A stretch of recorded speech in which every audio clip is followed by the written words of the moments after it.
1962年10月27日，4艘苏联潜艇穿越11000公里来到古巴近海，在加勒比海深处97米，苏联 B-59潜艇如同一具被遗弃的钢铁棺椁。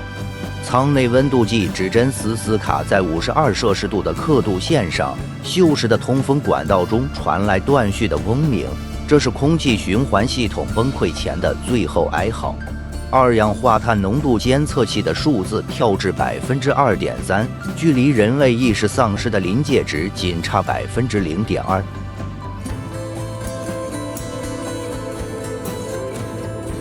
声纳屏幕上11个光点正以扇形阵列收缩包围圈，这代表美国海军的封锁战舰正循迹而来，绝不允许苏联潜艇突破封锁。每隔17秒，深水炸弹的冲击波便如重锤般砸向艇壳，震得仪表盘玻璃绽开蛛网状裂痕。在这艘排水量1950吨的福克斯特洛特级潜艇底部，一枚代号 T5 的核鱼雷静静躺在发射管中，它的1.5万吨当量爆炸威力足以将一艘航母连同3000名船员瞬间气化。根据莫斯科签发的第0531号密令，艇长瓦连京·萨维茨基有权在确认遭受攻击或战争爆发时，无需请示即可启动这枚末日武器。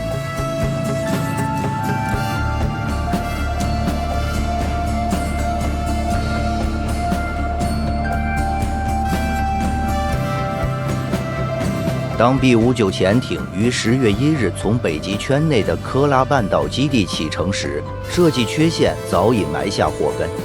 福克斯特洛特级潜艇专为北极低温环境打造，其柴油机散热系统在加勒比海40摄氏度的高温下几乎失效。10月25日14时，电池电量跌破 23% 警戒线，艇长萨维茨基被迫下令关闭空调系统。水兵们将浸透海水的麻布裹在身上，试图通过蒸发降温，但麻布在2小时内便会析出眼睛，将皮肤磨出血痕。汗水流进眼睛的刺痛，比深水炸弹更让人恐惧。声纳兵瓦西里·阿尔西波夫在日志中写道：“这位与潜艇副指挥官同名的水兵不会想到，自己随手记下的感受竟成为后世研究潜艇心理战的重要标本。苏联海军医学研究所1959年的报告明确指出，当封闭空间温度超过50摄氏度时，人类决策失误率将飙升400%。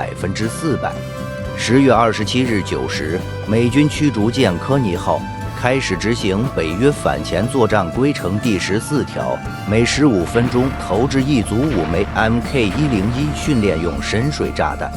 这种装药量仅4.5公斤的武器不会撕裂艇壳，但其130分贝的声波足以震碎未固定的仪表。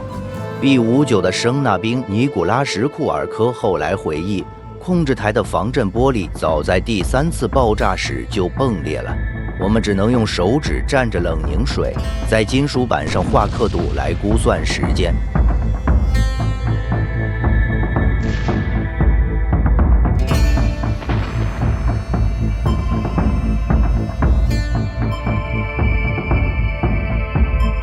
B-59潜艇内正面临艰难的抉择：是发动核鱼雷攻击，还是上浮查看情况？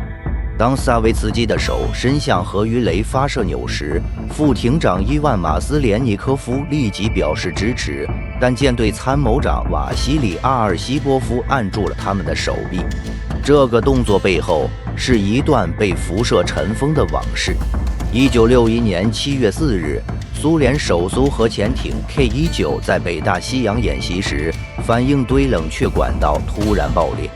时任副艇长的阿尔西波夫带领8名水兵，在辐射剂量超标4000倍的环境中抢修管线。莫斯科军事医学档案馆的解密报告显示，他在此次事故中累计吸收辐射剂量达7西弗，这是致死量的2倍。那些永远无法褪去的溃烂疤痕，此刻成了最残酷的战争警示。经历过核灾难的人对按下发射钮会有本能警惕。哈佛大学冷战史专家亚历山大·萨文科夫在2017年的研究论文中指出，当其他军官被高温和压力扭曲判断时，阿尔西波夫的辐射后遗症反而成为理性防火墙。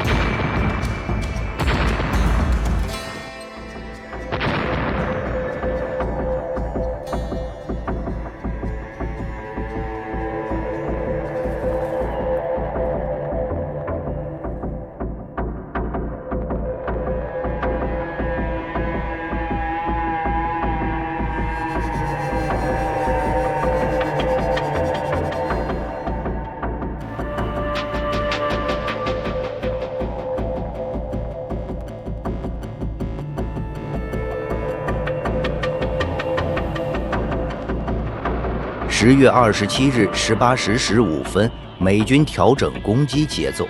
深水炸弹落点开始呈现规律性分布，首部30米，中部50米，尾部70米，爆炸间隔精确控制在17秒。这是北约标准威慑信号，意在通过声波压力梯度传递信息。然而 B-59的声纳系统因多次冲击失灵，部分军官们误将战术威慑视为全面进攻。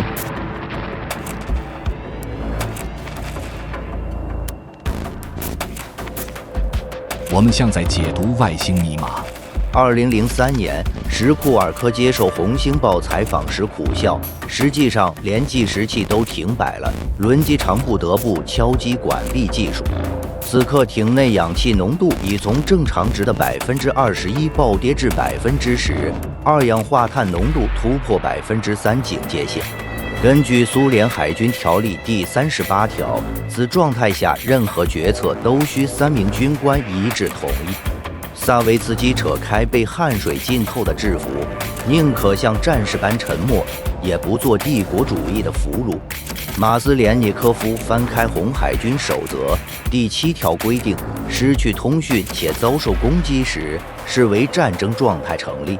阿尔西波夫指向剧烈晃动的压力表，如果真是全面核战，美国人不会用训练炸弹。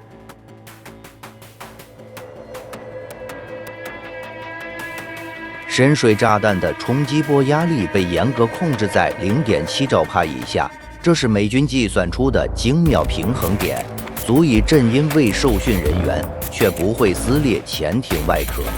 然而对 B-59而言，这种温和攻击反而制造了更深的恐惧迷雾。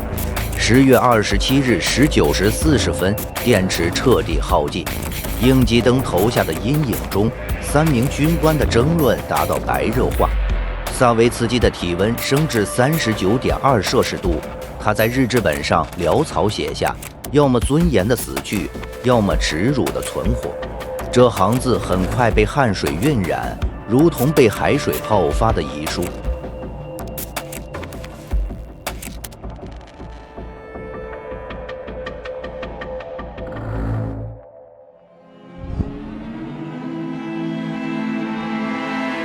20时55分 ，B-59被迫浮出水面。月光下，升降口喷涌的蒸汽形成诡异光晕。甲板上瘫倒的水兵用最后力气挥舞白色工作服，这本是苏联海军条例规定的遇险信号，却被美军误读为投降标志。真正的讽刺在5小时后揭晓，美军无线电截获的情报显示，其余3艘苏联潜艇 B-4、B-36、B-130同样携带核鱼雷，且全部处于战斗戒备状态。华盛顿直到2002年才从解密档案中得知，当年他们距离核毁灭仅有3次心跳的间隔。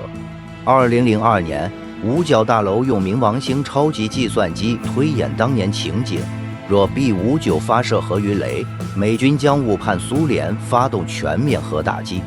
6小时内，263枚核弹头将落在苏联境内。莫斯科则会启动死亡之手自动反击系统，北美大陆95%的城市将在24小时内化为废墟。T-5核鱼雷的技术细节和设计图纸至今藏于俄罗斯中央海军博物馆内，而其引信装置的相关资料则分散在俄罗斯联邦国防部中央档案馆的解密文件中。民间流传着一节锈迹斑斑的通海伐螺栓的传说，曾经在报废拆解的 B-59潜艇上发现一颗刻着字的螺栓，金属表面的凹痕里仍可辨认出某位水兵用匕首刻下的模糊字迹：“妈妈，别哭。”这段鲜为人知的历史，揭示了冷战时期美苏博弈的惊险内幕，也展现了人类在危机时刻的智慧与脆弱。阿尔西波夫的名字或许被历史遗忘，但他的选择拯救了无数生命，也让后人深刻反思：当下一次危机来临时，我们是否还能如此幸运？